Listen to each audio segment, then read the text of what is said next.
isang sayo para kay Almighty God po. Ayan, amen. May Almighty God lead us po.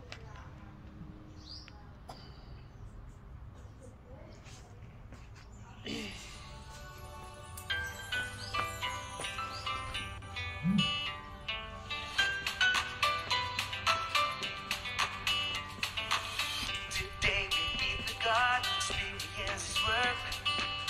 We've known God in flesh, so practical. We've seen His work, awesome and wondrous. Each day of our life is not in vain. How precious to gain the truth and life. We understand the mystery of life. Our feet are on the brightest path to life.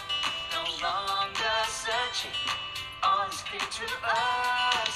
God, we love you always without regret. We've gained the truth, the way of eternal life. Our life is not in vain. It's not in vain. Our life is not in vain. Our life is not in vain. Life above God, meaningful but empty. We fulfill our duty to bear witness for Him. We gain God's approval, receive His salvation. We do not live in vain, our life rich and full. God, we love you always without regret. We've gained the truth, the way of eternal life. Our life is not in vain. It's not in vain. Our life is not in vain. Our life is not in vain. Who could be more blessed than we are? Could fortune ever smile so rich and vast? God has given much more to us than anything He gave in ages past. We must live for God who raised you and me up. We should return all His love poured out on us. God, we love you always without regret. We've gained the truth, the way of eternal life. Our life is not in vain. It's not in vain. Our life is not in vain. Our life is not in vain.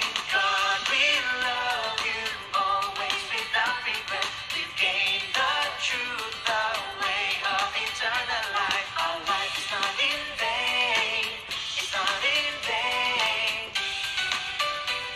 Our life is not in vain. Our life is not in vain.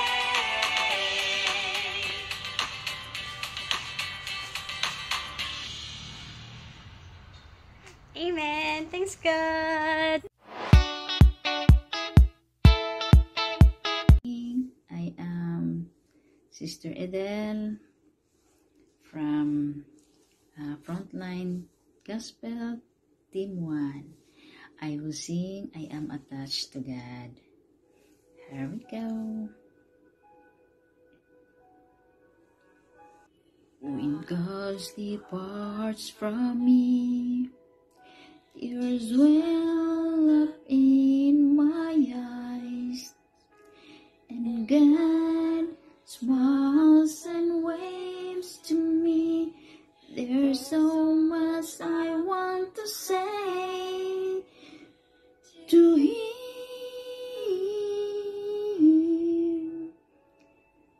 but in this moment I am lost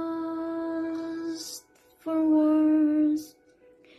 Why times with God come to mind, scenes of cheer and laughter. We can't forget how much God has given to save us. All His sincere teachings carry home, and Turn on my heart, they lead me forward.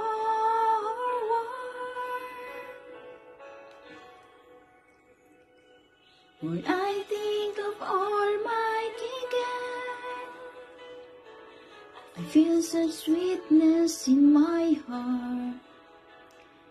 And how I long, how I long to meet with Him again. When I think of Almighty God, I feel such sweetness in my heart. And how I long, how I long to meet with Him again.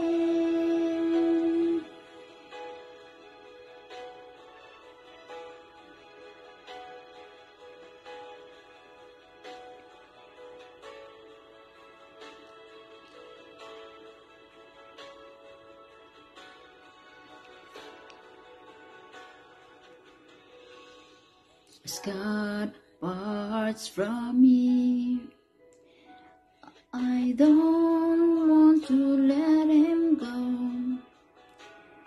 He turns back and waves to me.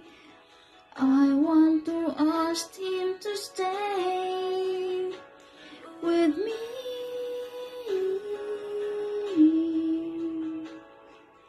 But often I feel such a pain in my heart. Day by day His teachings are driving me forward. Firm in my heart, they lead me to follow Him. Every day I'll experience God's words. I do my duty to repay His love for me.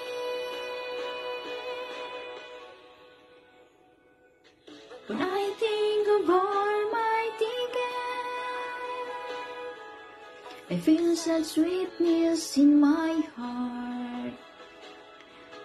And how I long, oh how I long, how I long to meet with Him again. When I think of Almighty God, I feel such sweetness in my heart. And how I long, oh how I long to meet with Him again. Amen. Thanks God. Hi brothers and sisters, mag-alay po ako ng kanta kay Almighty God at ang title po ay How Exactly is Your Faith? Amen.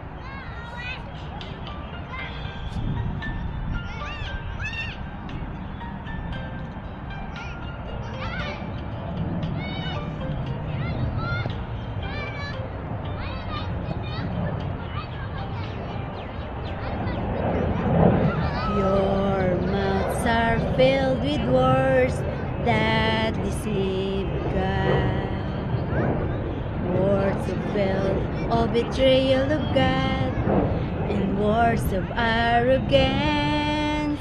Never have you spoken words of sincerity to God. Never have you spoken words of sincerity to God. No holy words, no words of submission to Him upon experiencing His word. What a tender end is your faith life.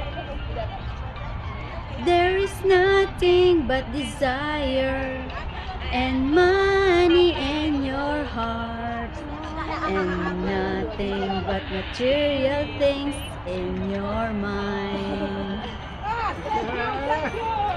Every day you calculate how to get something from God.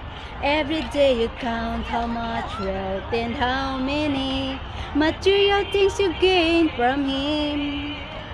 Every day you await evermore blessings to come down upon you, so that you may enjoy the things that may be enjoyed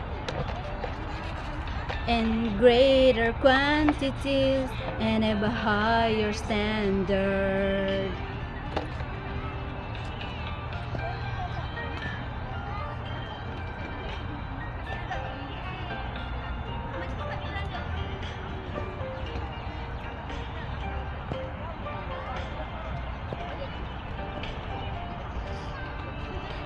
It's not God who is in your touch at each and every moment, nor the truth that comes from Him, but rather your husband or wife, your sons, daughters, and the things you eat and wear.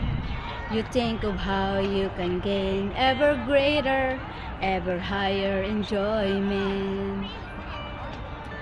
But even when you have filled your stomach to bursting, are you still not accord?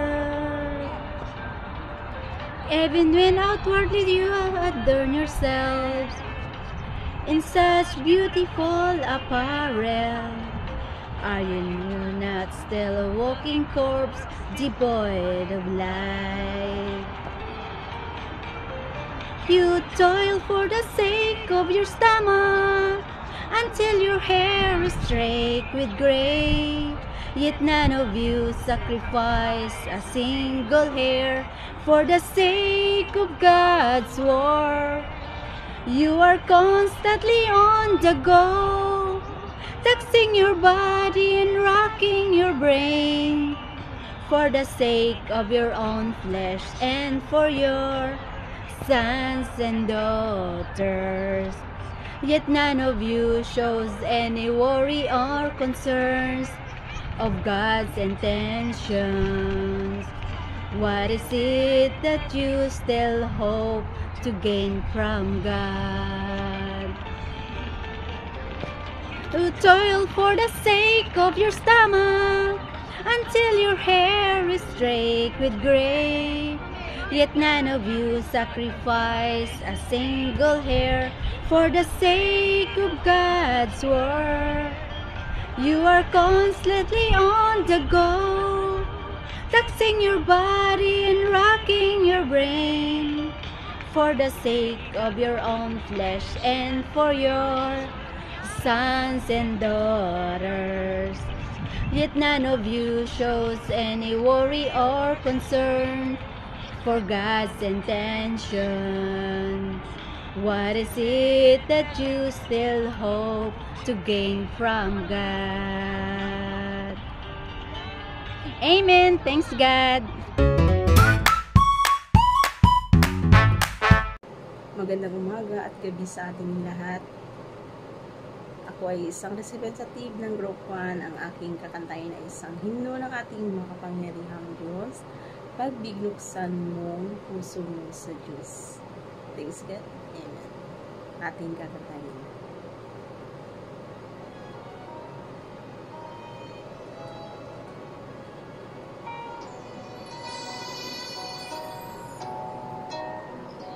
Pag ang Diyos ay di mo batid at likas niya'y di mo tanto, puso mo'y hindi magbubukas ng tunay para sa Diyos.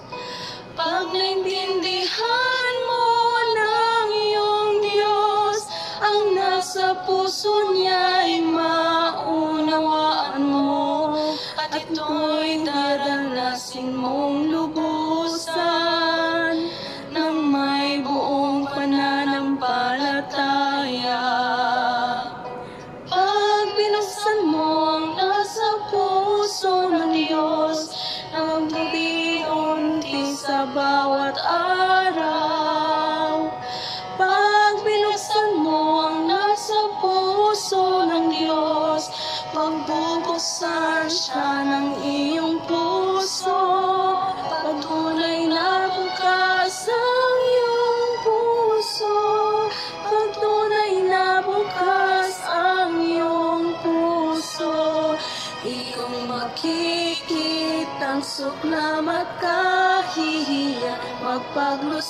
makasariling hiling.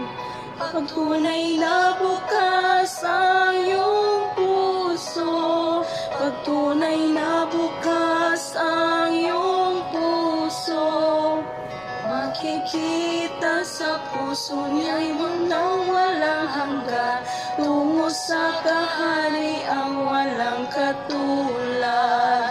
Sa kahariang mananaya, walang paninila, walang kagaliman at walang kasamaan. Tanging kakaintiman at katapatan, tanging makamatuwid at kagandahang loob.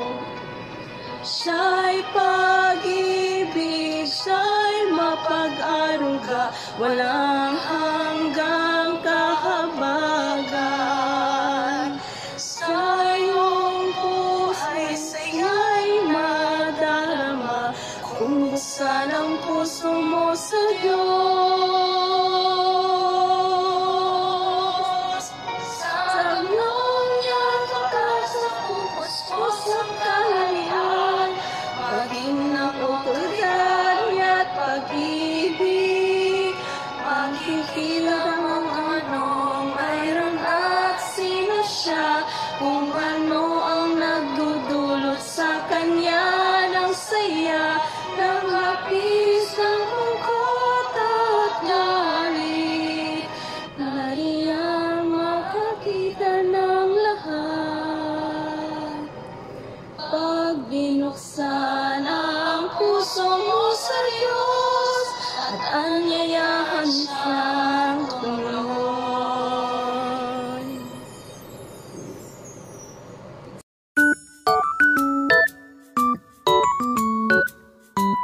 Good morning, everyone. I'm Sister Edel from Middle East, First Line, Team 1. So, sa taong ito, so marami po akong natutunan about po sa, ayun, sa karanasan ko na marami po akong naranasan na parang medyo mabigat para sa akin, no? First time ko din talaga. So, thanks to Almighty God dahil na after all na yun nga yung pagpipino ni God sa akin, pagbibigay niya sa akin ng trials. So, na-overcome ko rin po na na kahit na papano, kahit na wala po gaano talagang result is ginagawa ko rin po yung duty ko na nagiging ano din po,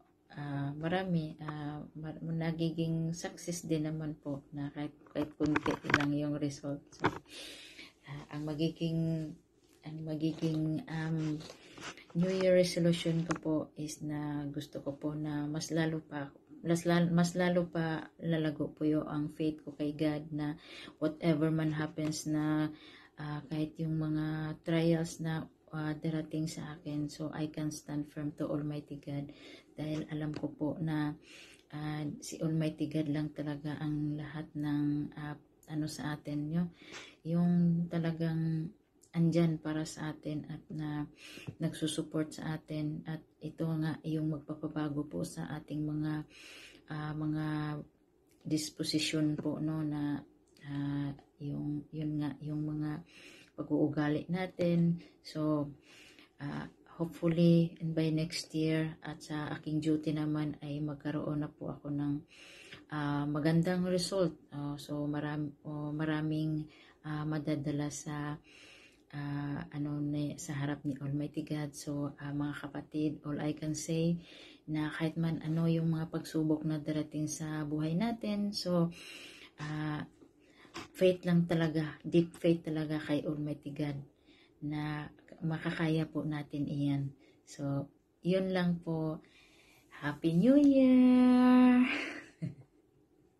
Bye-bye!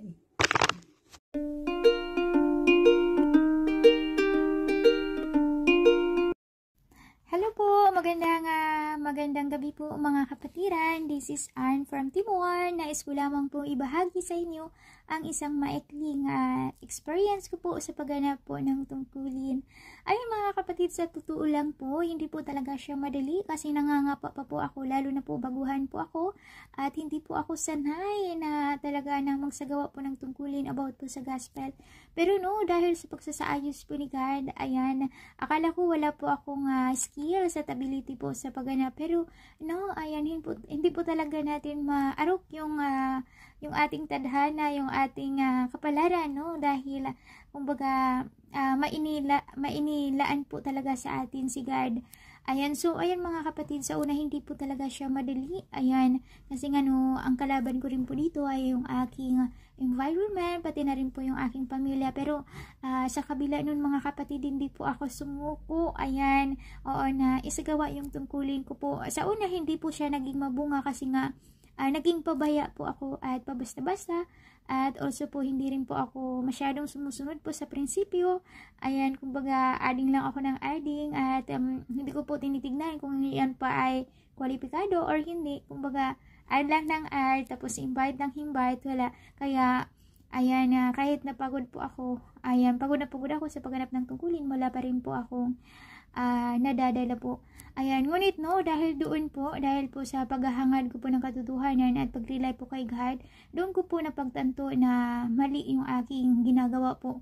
Ayan, mali po yung isinasagawa ko po dahil nga hindi ko sinusunod yung kalooban ni God, kung ano yung prinsipyo niya, kaya hindi ko po talaga nakamtan kung ano po yung nais. Ayan, kaya no, ayan, dahil doon na unti-unti ko po siyang natutunan, ayan, at ang pagnilayan ko po sa aking sarili, doon, unti-unti ko pong sinusunod po yung mga prinsipyo ni God, kung ano po yung inaatas niya po, and then kung ano po yung kalooban niya. So, ayun po mga kapatid, no, ayan, kaya thank God din sa pag-lead po ni God at sa pag-rely ko po sa Kanya at paghahanap po ng katotohanan. Ayan, hindi po ako nabigo at doon nga naging mabunga po yung aking resulta. At ayun nga no, sa una, ayan, naka-13 transfer pa ako sa local, and then sa next month po no is nandun, naka-15 naman po ako. Ayan, pero hindi po yung madali mga kapatid kasi nga dumaan talaga ako sa maraming paghihirap. Ayan, sa pagganap po ng tungkulin. Ayan, pero siguro no, dahil sa mga salita po ni God na nakakain at naiinom ko po, kaya hindi po ako sumusuko at ayun, ayan, kumbaga nagpapatuloy pa rin ako kahit na pinagbabawalan po ako. Ayan, pero ayan, nandun pa rin yung pagsusumikap ko po na maisakatuparan ko po yung aking duty. Ayan, dahil ito po ay mahalaga po sa ating buhay, dahil dito po natin makakamtan ang tunay po na paglago sa buhay, at syempre tunay na makamtan po natin ang kaligtasan. Ayan, at maranasan po natin yung mga salita po ni God at gawain po niya. Ayan, kaya nagpapasalamat po ako na hindi po ako nagpadala sa mga pagsubok po sa akin. Ayan, dahil nakita ko rin na test lang po yun sa akin ni God, kaya nagpapatuloy po ako. Ayun, kaya mga kapatid, sana po ngayon po, sana sa darating po na bagong taon, sana ay mas pagsumikapan ko pa po na maisagawa ko po yung tungkulin ko po, at sana po no, maisagawa ko pa po kung ano man po yung inatas po sa akin ni God, at hindi po ako susuko. Ayan, sa anuman pong bagay na isaayos po sa akin ni God. At mga kapatid, laban po tayong lahat. Ayan, wala pong imposible kay God pag nandun yung puso natin at handa po tayo magbayad po ng halaga. God bless! Hello po, brothers and sisters. Mapagpalang gabi po sa ating lahat. Ako nga po pala si Sister Linsky from Team 4 Kuwait 2 Church. Share ko lang po kung paano ko po ba ginagampanan ang aking mga tungkulin sa kabila po ng mga pagsubok na aking nararanasan, at kung paano po ba ako nagpatuloy sa aking pagganap ng aking tungkulin sa kabila po ng mga paggagambala po na sa akin sa Satanas. So, una po, bago po ako mag-umpisa sa aking pag-invite, ngayon, nagdarasal po muna ako na nawa po ay gabayan po ako ng ating makapangyarihang Diyos sa aking pag-invite, at nawa po ay hipuin po ng Diyos yung mga tao na aking pong ini-invite na mapapayag ko po sila na mag-join po sa ating fellowship. Bagamat di po talaga madali, yung pagganap po natin ating tukulin, lalo na po na may kanya-kanya po tayong trabaho. Lalo na rin po ako dahil nga po pinalitan na rin po ng amo ko yung aking schedule ng pagtatrabaho ko. Dati ay alas 9 yung start ko talaga ng work. So ngayon, iniba na naman po ng amo ko. Kailangan 7, mag-start na po ako ng work. So yun nga po, sa pagganap po ng ating tungkulin, lalo na po sa pag-i-invite, marami po talaga tayong mararanasan. Iba't ibang mga pagsubok, iba't iba rin mga tao yung ating mga makakaharap at makakausap. Minsan, sa pag-i-invite ko, naranasan ko na rin po na minumura po ako. Yung iba po naman is pinagtatawanan po ako. Pero, hindi po ako napanghinaan or hindi po ako nagpa-apekto. Dahil ang sabi ng Diyos sa Mateo chapter 5, verse 10 to 12, mapalad ang mga inuusig ng dahil sa kanilang pagsunod sa kalooban ng Diyos, sapagkat mapapabilang sila sa kaharian ng langit. Mapalad ang nilalait at inuusig ng mga tao at pinaparatangan ng lahat ng uri ng kasamaan na napawang kasinungalingan ng dahil sa akin. Magsaya kayo at magalak, sapagkat malaki ang gantimpala ng Ama nating nasa langit. So, ayan, di ba po mga kapatid, ang ganda po ng pangako ng Diyos sa atin. Kaya kung makakaranas man po tayo ng mga inuusig, nilalait, pinagtatawanan, minumura, wag po tayo panghinaan, wag po tayo basta-basta sumuko, at wag po tayo papaapekto. Dahil may pangako po ang Diyos sa atin at mayroong gantimpala na naghihintay po sa atin ang Diyos. At sa mga pagsubok din po na ating mararanasan sa paghanap po ng ating mga tungkulin, wag po tayo basta-basta panghinaan. Sa halip ay hanapin po natin ang katotohanan. Magbasa po tayo ng mga salita ng Diyos na related po sa ating mga paghihirap upang gabayan po tayo, at malilibanagan po tayo ng Diyos, At sa pagganap din po ng ating tungkulin, marami po talaga mga pagsubok, dahil dyan din po tayo tinites kung hanggang saan din po yung ating pananampalataya, at kung tayo po ba ay makapanindigan sa ating mga tungkulin at makapagpatotoo sa Diyos hanggang sa huli. At sa pagganap din po natin ating tungkulin, dito rin po tayo unti-unting nababago yung ating mga katiwalian. Kaya gawin na po natin ang lahat na makakaya natin, na mahanap po natin ang mga nawawalang tupa ng Diyos, sa lalong madaling panahon, dahil ang gawain ng Diyos ay hindi po naghihintay sa atin, Kaya habang gumagawa pa po ang Diyos, sumabay na po tayo upang hindi po tayo mapag-iwanan, Dahil kapag natapos na po ang gawain ng Diyos na hindi po natin ginagampanan na maayos ang ating tungkulin, isa rin po tayo sa mapapahamak. Habang may pagkakataon pa, huwag na po natin itong sayangin. Gampanan na po natin ang ating tungkulin na naaayon po sa kalooban ng Diyos, na bukal po sa ating puso, at para magkaroon din po tayo ng good result. At dyan din po natin mararamdaman na ang paggabay po ng ating paggabay po ng banal na espiritu sa atin. At syempre, hindi rin po natin matitiis na makita ang ating mga mahal sa buhay na mapapahamak pagdating ng panahon, Kaya habang may chance pa, akaya na po natin sila, Gawin na po natin ang lahat ng ating makakaya na maakay po sila, na maibalik po natin sila sa harapan ng Diyos. So,